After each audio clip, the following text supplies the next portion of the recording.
Oi, tudo bem? Eu aqui, a professora Fabíola, vim hoje resolver com vocês a prova da UFRR de 2019. Uma prova super prática, uma prova sem muitos embrólios e que com certeza, né, foi uma prova bastante próspera. Mas bora ver o que ela oferece aqui pra gente? Pô, vamos lá? Vamos perceber o que essa prova da UFRR 2019 trouxe. Homem morre atingido por porte após passagem de ciclone no Rio Grande do Sul. Ciclone, o que é isso? É um processo de movimentação de ar, de vento. O que é vento? Ar em movimento. Lembre-se, o mecanismo de circulação dos ventos se faz sempre da onde? Das áreas de alta pressão atmosférica para as áreas de baixa pressão atmosférica. E a questão começa com esse enunciado. Um homem morre atingido por porte após passagem de ciclone no Rio Grande do Sul. Ciclones, ele dá o conceito, são fenômenos atmosféricos que podem impactar o conjunto da sociedade. Por quê? Porque são ventos que possuem grande quantidade de quê? Apresentam uma velocidade muito quê? Intensa, causando estragos por onde passam, especialmente a depender da sua intensidade.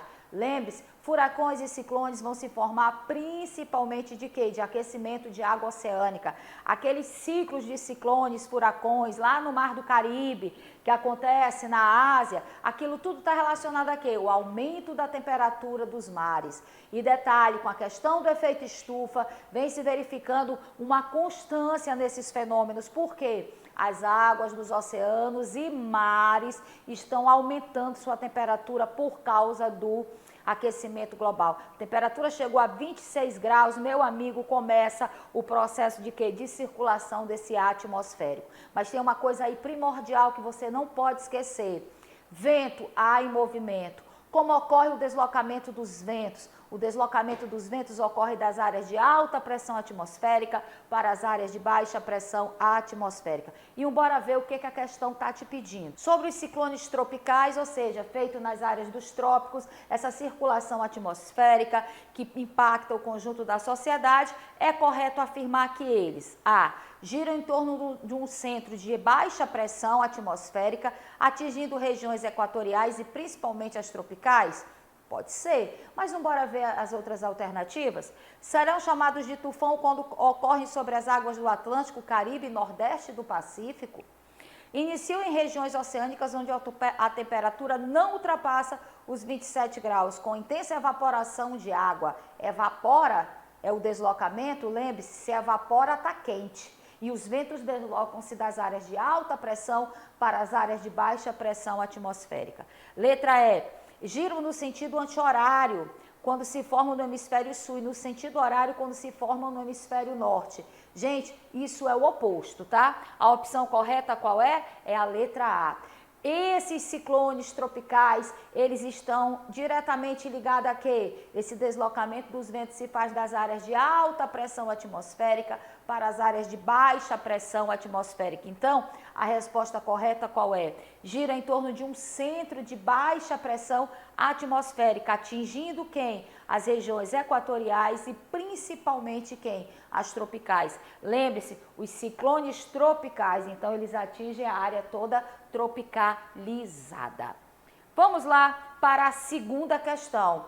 Ora, a segunda questão, ela fala de quê? Ela fala de uma classificação climática, entende? E aí o que ela diz? A flora de Roraima, ou seja, a Floresta Nacional de Roraima. O que é isso? É uma unidade de conservação federal. Uma unidade de conservação federal, ela é justamente o quê? Uma área de proteção ambiental. Essas áreas de proteção, essas unidades de proteção, elas têm várias classificações. Elas podem ser uma floresta nacional, elas podem ser um parque, né, nacional e assim sucessivamente. O objetivo disso, da constituição dessas unidades de conservação, o que é? É proteger. Algumas muito fechadas, algumas mais voltadas para a questão do uso, mas com a conscientização da sustentabilidade. Principalmente, por exemplo, quando a gente fala dos parques nacionais. Os parques nacionais, não só no Brasil, no mundo, Eles são parques utilizados para quê? Para pesquisa, mas eles são abertos a processos de visitação. Nos Estados Unidos a gente vê muito isso. Né, os parques abertos, as pessoas visitando, mas são áreas de pesquisa, né, são áreas de estudo da biodiversidade, a descoberta dos bancos genéticos e assim sucessivamente. Então, as unidades de conservação em território brasileiro têm como objetivo principal o quê? Manutenção da fauna e da flora ali existente. Vale ressaltar que dentro do estado de Roraima, já que ele cita a Floresta Nacional de Roraima, o município roraimense com o maior número de unidades de conservação é o município de Caracaraí, ok? Bora ver o que ele está pedindo nessa questão? A Flora de Roraima, ou Floresta Nacional de Roraima, é a unidade de conservação federal que se enquadra na categoria de uso sustentável, porque concilia a conservação da natureza com o uso sustentável dos recursos naturais. Em toda a sua extensão, existem diferentes características bióticas e abióticas, entre elas o clima. E olha o que ele pede. Considerando a classificação climática de Köppen sobre o clima nessa porção do território de Roraima, é correto afirmar a ocorrência de clima. Preste atenção, a classificação climática de Köppen, ele utiliza como base da sua classificação o quê? Temperatura e pluviosidade, ou seja, temperatura máxima e mínima e, claro, pluviosidade, no caso, a quantidade de quê? De chuva. A representatividade desse clima de Köppen está relacionado a quem? Está relacionado a letras, ok? A letra A, como mostra aqui, tá? A gente percebe a função característica de quê? De tempos de temperaturas bastante elevadas, de climas com temperaturas elevadas, ok? Vale ressaltar que essa classificação de Köppen, ela é considerada uma classificação estática. E a de Strahlen é considerada o quê? É considerada uma classificação dinâmica. Por que dinâmica a de Strahlen? Porque ela leva em consideração o que a gente chama de movimento do mecanismo das massas de ar, que é um elemento determinante do clima brasileiro. Já na classificação de Köppen, não. Essa classificação ela é chamada de estática. Por quê? Os elementos que ele utilizou para classificar o clima. No caso, temperatura e pluviosidade. Temperatura e o quê? E umidade. Por isso o nome estática. Ok? Por isso a classificação estática. E ele diz, considerando a classificação climática de Köppen sobre o clima na porção do território de Roraima, é correto afirmar a ocorrência de clima. Letra A, tropical AS, com estação seca de verão, com precipitação média do mês mais seco, inferior a 60 milímetros, predominando no setor sul do estado. B, tropical chuvoso, tipo monção. Lembre-se, Floresta Nacional, tá onde? Caracaraí, onde ocorre precipitação excessiva durante alguns meses, com ocorrência de 2 ou mais 3 meses de precipitação inferior a 60 milímetros, predominando no setor oeste, no caso, a menor parte. C, equatorial úmido, com ocorrência de precipitação em todos os meses do ano. Chove todos os meses do ano? E existência de estação seca definida, predominando no setor norte. Tropical chuvoso, AW, apresentando precipitação média do mês mais seco superior a 120 milímetros, com nítida estação seca, predominando no setor leste menor parte. Ele está falando da Floresta Nacional de Roraima. Letra E, tropical chuvoso, tipo monção. Quando eu falo na monção, eu falo em quantidade muito grande de quê? De chuva. No caso, o AW, com seca na maior parte dos meses, o que compensa a ocorrência de 2 ou 3 meses de precipitação inferior a 30 milímetros, predominando no setor central. Gente, lembre-se uma coisa, quais são os elementos que podem gerar chuva? Calor. Por quê? Porque a floresta evapotranspira, porque os rios evaporam e, consequentemente, o que vai acontecer? Nós vamos perceber uma grande quantidade de quê? Uma grande quantidade de umidade. Então, ele está falando sobre a Floresta Nacional de Roraima e ele pede que, para levar em consideração a classificação de Köppen, que tem como base para essa classificação temperatura e umidade, é falar sobre o clima na porção onde está a Floresta Nacional de Roraima, ou seja, no município, nas proximidades do município de Caracaraí. Então, a opção correta qual é? A opção correta é a letra B. Tropical chuvoso tipo monção. Município de Caracaraí, as chuvas são monsônicas, porque grande quantidade. Lembrar que a vegetação predominante no estado de Roraima, qual é? A floresta. Essa mancha de lavrado, savanas roraimenses ou campos roraimenses, tá? Está relacionada aqui, é uma faixa de transição, onde vai aparecer essa vegetação arbórea, circundada por gramíneas, com árvores de pequeno e médio porte, com galhos retorcidos e, claro, bastante espaçada, com um grande afloramento de lençol freático. No caso aqui da floresta nacional, ela está ali naquela porção da onde? Do município de Caracaraí. Então, o tipo chuvoso é do tipo monção, ou seja, uma quantidade muito grande, o processo de evaporação é muito grande, onde ocorre, aliás, evapotranspiração, onde ocorre precipitação excessiva durante alguns meses, ou seja, um volume muito grande de chuva, com ocorrência de 2 ou 3 meses de precipitação inferior a 60 milímetros, predominando no setor oeste, que é a menor parte. Por quê? Porque aí a influência da floresta já não é tanta.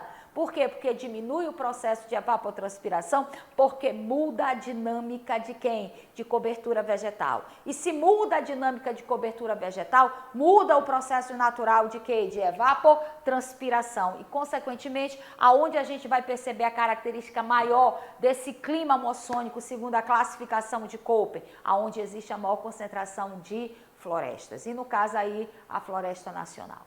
Em cartografia, a projeção permite representar a esfericidade terrestre em um plano, mapas e cartas. O que é um mapa? Um mapa é justamente a visão. É tudo aquilo que eu vejo e relaciono através de quê? Através de desenhos. Lembre-se, o mapa ele reflete a visão do autor, da área a qual ele está vendo. E claro, para se constituir mapas, nós vamos levar em consideração as escalas, as projeções e assim sucessivamente. Quanto às propriedades da projeção, ela serve para minimizar as deformações ocorridas pela planificação da superfície terrestre, no que diz respeito às áreas, os ângulos ou a distância. Nunca esqueçam, o mapa é a visão que o autor vê, levando em consideração o que a questão está dizendo, áreas, ângulos ou distâncias, ok? A minha visão não é igual à sua. Eu posso desenhar um mapa aqui do estado de Roraima com deformidades e você não, porque vai depender da visão. E claro, cabe à parte técnica observar ângulos, dimensões, quilometragens e assim sucessivamente. Considere as assertivas a seguir e assinale a alternativa correta. 1. A projeção equivalente não altera as áreas, conservando assim uma relação constante com a sua correspondência na superfície terrestre, como é possível observar na projeção de Berman. 2. A projeção conforme não produz a deformação dos ângulos em torno de qualquer ponto, como na projeção de Mercator. Na projeção equidistante, o comprimento são representados em escalas multiformes, angular. A exemplo da projeção de Robson. A opção correta, gente, sobre a questão de projeção, qual é? A 1 e a 3. A 1 diz assim: a projeção equivalente não altera as áreas, é verdade, ela mostra a área como ela deve ser e conserva a relação constante entre a correspondência da superfície terrestre com a projeção de quem? De Berman, que simplesmente observa o quê? O todo, ou seja, não vai alterar as áreas. E a questão número 2 que diz a projeção conforme não produz a deformação dos ângulos em torno de qualquer ponto, como na projeção de quem? De Mercator, tá ok? Então, são as duas respostas aí corretas, a 1 e a 2, tranquilo? Quarta questão. O título da reportagem do jornal O Globo, de 6 de setembro de 2018, afirma, abre aspas, o Brasil tem potencial único de petróleo e gás natural. Lembre-se, meu amigo, é um bizu. Onde tem petróleo, tem gás natural. Então, se o Brasil é autossuficiente na produção petrolífera após o processo de descobrimento do pré-sal, significa dizer que ali existe grandes jazidas de gás natural. Tranquilo? O petróleo formou-se na era mesozoica, decorrente de quê? Da decomposição de matéria orgânica animal e vegetal, tá? E a partir daí, essa decomposição de matéria orgânica animal e vegetal, numa estrutura geológica chamada de bacia sedimentar, o que acontece? As grandes jazidas petrolíferas. A maior quantidade de petróleo em território brasileiro se encontra em área de plataforma continental, ou seja, em área oceânica, em fundos oceânicos. Tranquilo? E bora ver o que ele está pedindo aqui. Bora destrinchar essa questão número 4? No entanto, além desses recursos naturais, o Brasil também é um grande produtor de minérios, com destaque ao dos tipos metálicos. Vejam bem, a área onde eu encontro petróleo é aonde? A área de bacia sedimentar. Tranquilo? Espera aí que eu vou fazer uma observação aqui. Ok? Então, se eu encontro petróleo e gás natural, eu estou falando em quê? Em área de bacia sedimentar. Tu grava isso aí, anota isso aí, ok? Em área de bacia sedimentar, tá? Eu encontro petróleo e gás. E carvão também mineral, que nós encontramos bastante aonde? No sul do país. Vejam bem, bacia sedimentar é uma estrutura geológica composta de rochas sedimentar, rochas porosas, rochas permeáveis, ok? Vejam bem, só que ele fala assim, no entanto, além desses recursos naturais, o Brasil também é um grande produtor de minério, com destaque a tipo de mineral metálico. Se eu falo em mineral metálico, a estrutura geológica muda. Ela é chamada de quê? De escudo cristalino. Ok, meu povo? De escudo cristalino. Vejam bem, os minerais metálicos no Brasil formaram-se no pré-cambriano, no proterozoico do pré-cambriano. Ok? E são encontrados aonde? Em áreas de escudo cristalino. O Brasil é um grande produtor de mineral metálico, porque a sua estrutura geológica, tá bom? Que iniciou-se aonde? No pré-cambriano, no proterozoico, a formação mineral. Cerca de, eu vou puxar bem para cá, 36% do território brasileiro é composto de escudos cristalinos, sendo que desses 36%, 4% formado no proterozoico dotam o Brasil de quê? De uma grande riqueza mineral, de que no caso a questão fala dos minerais o quê? Metálicos, e eu vou botar aqui, proterozoico, ok? Grava isso, ok? Já as bacias sedimentares em território brasileiro formou-se na era paleozoica. Olha aí, vai uma dica aí para vocês de era geológica. Tá bom? Então, falou de bacia sedimentar, tu vai lembrar de quê? Recurso energético. Falou de escudo cristalino, tu vai lembrar de quê? Mineral metálico. Lembre-se, 36% do território brasileiro é composto de quê? De escudos cristalinos. 32% desses escudos cristalinos foram formados na era arqueozoica, rochas antigas, como as rochas magmáticas e também metamórficas. Só que 4% desses 36% formado no proterozoico é responsável por essa grande riqueza mineral que temos em território brasileiro, que faz com que o Brasil seja um grande produtor e exportador desses minerais metálicos, como ferro, manganês e outros minerais metálicos aí existentes. Tanto que o Brasil é um grande exportador de commodities minerais, tá ok? Por essa formação. Tá? E detalhe, esses minérios são encontrados aonde? Em rochas metamórficas, em áreas de escudo cristalino. Das estruturas geológicas aí que eu acabei de citar, escudo cristalino e bacia sedimentar, a mais antiga são quem? Os escudos cristalinos, ok? Aí ele diz assim, no entanto, além desses recursos naturais, o Brasil também é um grande produtor de minério, com destaque aos dos tipos de metálico. Sobre o tema dos recursos minerais, os principais destaques da produção mineral por estado e federação são, bora lá marcar a questão? 1. Pará e Minas Gerais, ferro, manganês, cobre e alumínio. 2. Rio de Janeiro, Espírito Santo, Rio Grande do Norte e Bahia, petróleo. Ele está falando de que mineral? Mineral metálico.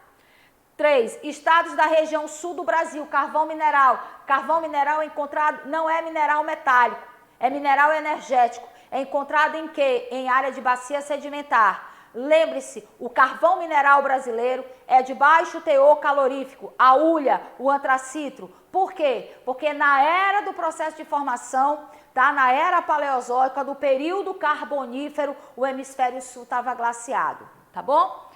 Estados da região sul, carvão mineral. E 4, Amapá, Amazonas, Tocantins e Pará. Gente, qual é a opção correta? Considerando as assertativas 1, 2, 3 e 4, é correto afirmar que... Quais são as áreas de encontro aí de mineral metálico? São justamente quem? A1, A2 e quem? E A3 são verdadeiras. E 4 é falsa. E ele diz assim... Sobre o tema dos recursos minerais, os principais destaques da produção mineral por estado. Aí ele pede a produção mineral por estado. Pará, Minas Gerais, ferro, manganês, cobre e alumínio. Perfeito. Pará, Vale do Oriximiná, alumínio. Pará, ferro e manganês, também. Área da Serra dos Carajás. Ferro e manganês, Minas Gerais, quadrilátero ferrífero. Fechou. Bora ver aí que ele pede. Sobre o tema recursos minerais, os principais destaques de produção mineral por estado da federação. Bora lá. O 2, Rio de Janeiro, Espírito Santo, Rio Grande do Norte e Bahia, petróleo, tá certíssimo. E lembrando que Rio de Janeiro, Bacia de Campos, uma área exploradíssima de recursos minerais. Bahia, a área do recôncavo baiano. Rio Grande do Norte, areia branca, muito gás e muito petróleo. Espírito Santo também. Tá? Aí bora lá. A3, estados da região sul, carvão mineral. Tá certo. E o 4, que ele diz que o 4 é falso, diz Amapá, Amazonas, Tocantins e Pará, ouro. Pará, Amapá e Amazonas, tudo bem. Tocantins não produz o quê? Ouro. Fechou? Então tá aí a questão, tá? Sobre a questão energética brasileira, é correto afirmar que, lembre-se, a matriz energética brasileira é gerida através de quem? Da água, o setor hidroelétrico. Nós somos um país o quê? De um país tropicalizado. Nós temos o nosso regime, né, de alimento dos nossos rios, é um regime pluviotropical. Né? Justamente o que? As chuvas. Isso faz com que os nossos rios sejam o quê? Rios encachoeirados, sejam rios o quê? Caudalosos, volumosos, relevo. O relevo influencia muito nisso. Os nossos rios são o quê? Ondulados, encachoeirados, como eu falei agora há pouco. Isso tudo dota o Brasil de quê? De um potencial muito grande. E também dos grandes incentivos dados em governos do século passado, a criação de uma infraestrutura, né? Para quê? Para a produção de energia, para atração de capital, para o processo industrial.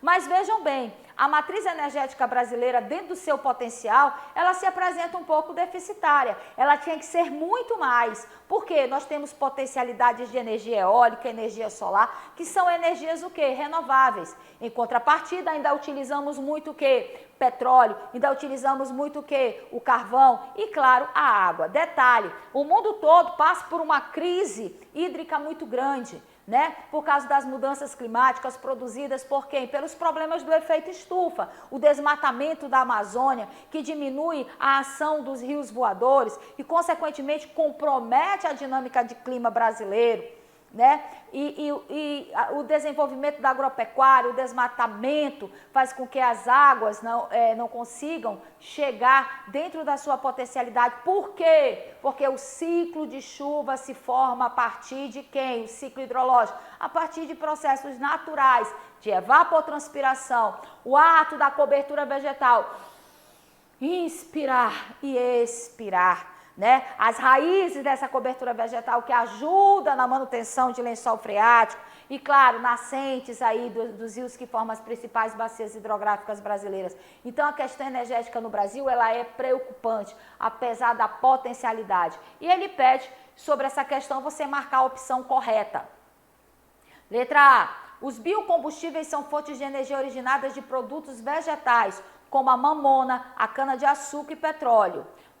No Brasil, a produção de carvão mineral tem como finalidade gerar energia termoelétrica e é utilizado como matéria-prima principal para as indústrias nucleares.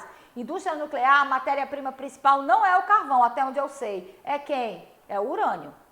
C. O petróleo é utilizado para a geração de energia para automóveis, sendo que as principais bacias petrolíferas são as bacias de Campos, de Santos, do sul da Bahia e do Pantanal. Pantanal tem petróleo?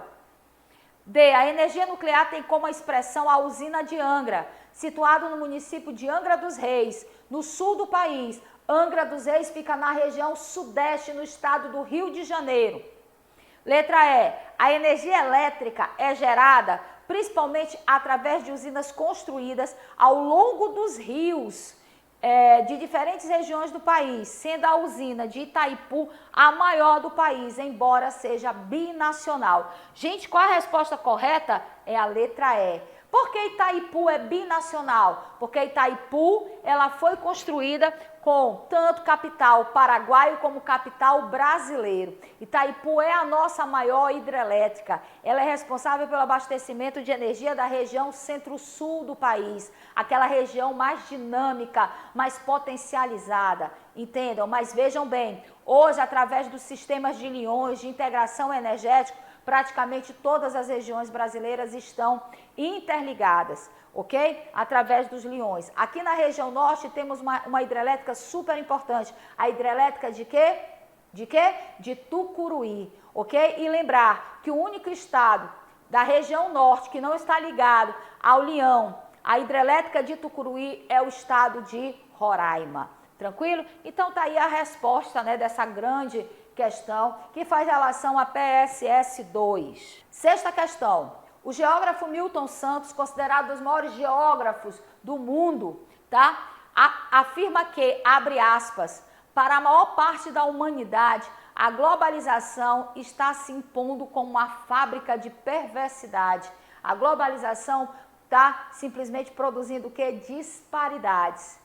Tá? E o que é a globalização? A globalização é um modelo global de produção, de comunicação, de integração. Só que nem todos os países estavam preparados para esse modelo. Isso criou, como diz o autor Milton Santos, perversidade, disparidades, disfunções.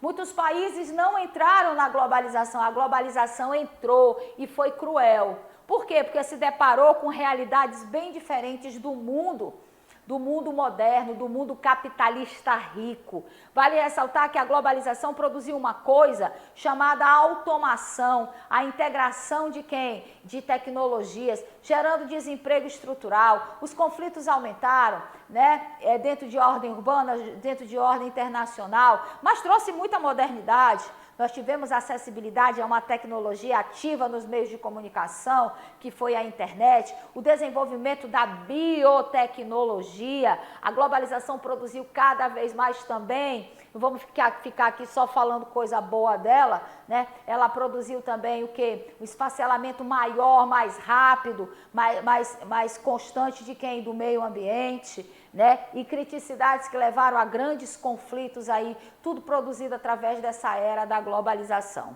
Para ele, a globalização transforma as diferentes parcelas do território a partir de uma lógica que impõe a economia global como fundadora de um pensamento universal, ou seja, as regionalizações, a formação de blocos econômicos, a mudança categórica de capital de países ricos para países pobres, explorando maciçamente mão de obra, né? De uma forma muitas das vezes injusta, os modos de produção foram modificados, né? E consequentemente, o que aconteceu? Nem toda a sociedade estava preparada para isso. O grau de subordinação aconteceu, o desemprego estrutural se consolida, não só em nações em desenvolvimento, como nações desenvolvidas, a máquina vindo tomar conta de tudo. E atualmente a gente vem vivendo essa revolução 4.0, que ela vem moldando, transformando todas as atividades humanas, tranquilo? Mas vejam bem, o modo de comunicar ficou eficientíssimo. Você vê que nesse momento vocês estão se comunicando comigo, né? Eu tendo o prazer de resolver essa prova para vocês, de dar essa acessibilidade, através de quê? De um meio de comunicação que se consolida, se finca através do modelo global. Cabe às nações saberem distribuir essa globalização. Quando eu falo em distribuir, cabe o quê? Um processo mais unificado e justo, para que não ocorram as grandes disparidades, seja ela de ordem econômica, de ordem social ou de ordem até mesmo ambiental. Nesse contexto, é correto afirmar que há globalização, promove transformações no território, ampliando a capacidade de fluxo de capitais e mercadorias, promovendo também a ampliação das desigualdades dentro dos países e competitividade global. B, produz maior fluidez espacial, graças às redes de informação e comunicação que alcança de forma igualitária as distintas camadas da sociedade. C, promove a união dos povos, governos, órgãos supranacionais e empresas multinacionais em defesa dos direitos minoritários étnicos, como os indígenas, que passam a estar integrados ao sistema global. Isso é uma utopia. D, produz uma nova divisão do trabalho, onde os territórios passam a lutar pela atração de empresas globais, com capacidade de impulsionar o desenvolvimento e o consumo, respeitando os grupos étnicos e as tradições locais. Eles respeitam? Letra D, impulsionam uma nova divisão internacional do trabalho, ou seja, uma nova DIT, com centros de comando, a exemplo do Vale do Silício, nos Estados Unidos, e centros de produção situados em países com mão de obra barata, elevada qualidade de vida e leis desfavoráveis à empresa. E aí, meu querido, qual é a opção correta? A opção correta é a letra A. Promove transformações no território, sim, sejam elas sociais, sejam elas ambientais, sejam elas econômicas, ampliando a capacidade de fluxos de capitais e mercadorias, ampliando o ciclo de relações econômicas, promovendo também a ampliação das desigualdades, dentro de países e competitividade global. Por quê? Porque nem todos os países estavam preparados para receber esse modelo global. Muito capital migrou, mas migrou atraído por quê? Mão de obra barata, mão de obra que foi explorada. Houve uma exigência maior de processo de qualificação que nem todos os países estavam preparados para isso. Questão 7, Geografia de Roraima. Uma das formas de preservar o ambiente natural, de modo que seja possível usufruir dele no presente e no futuro, é criando parques nacionais, as unidades de conservação. De acordo com o Sistema Nacional das Unidades de Conservação, o Parque Nacional, PARNA, visa preservar ecossistemas naturais de grande relevância ecológica e beleza cênica, possibilitando a realização de pesquisas científicas e desenvolvimento de atividades de educação, ou seja, esse parque ele é aberto à visitação.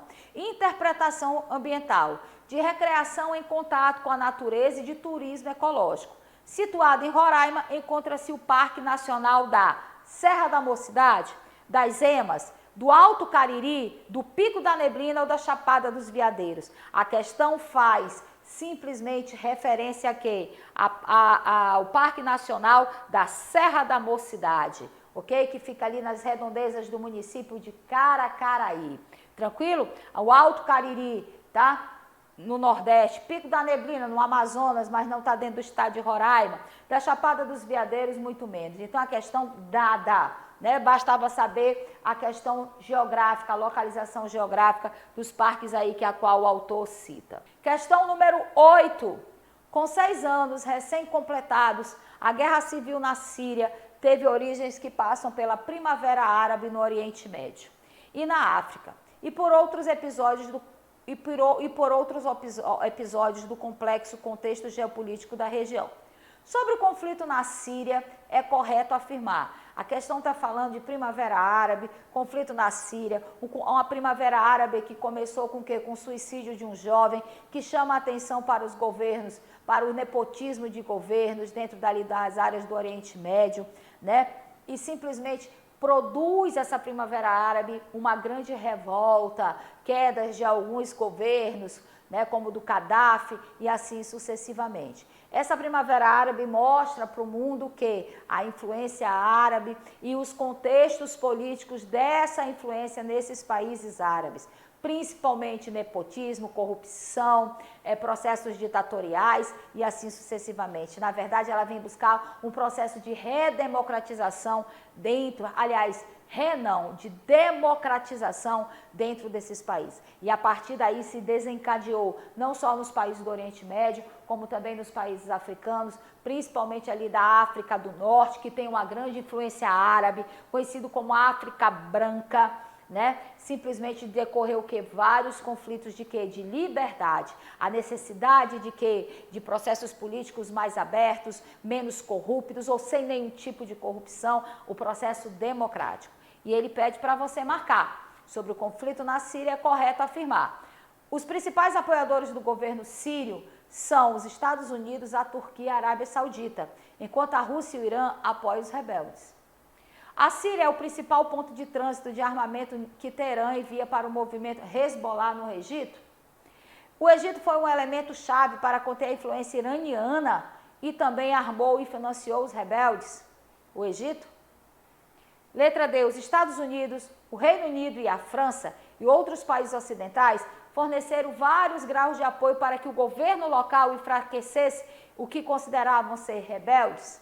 Letra E. Uma coalização global entre Estados Unidos, Reino Unido e França realiza ataques contra militantes do Estado Islâmico na Síria desde 2014. Gente, a opção correta qual é? A letra E.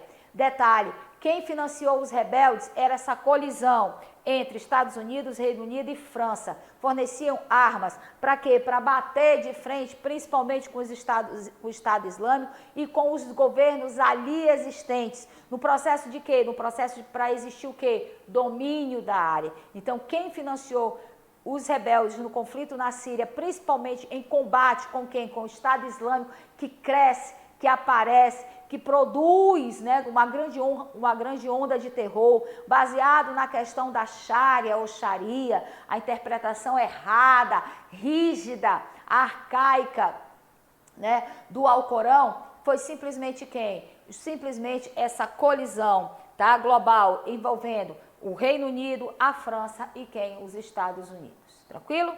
Aqui termino a correção da prova de 2019 e aguardo vocês no nosso próximo encontro.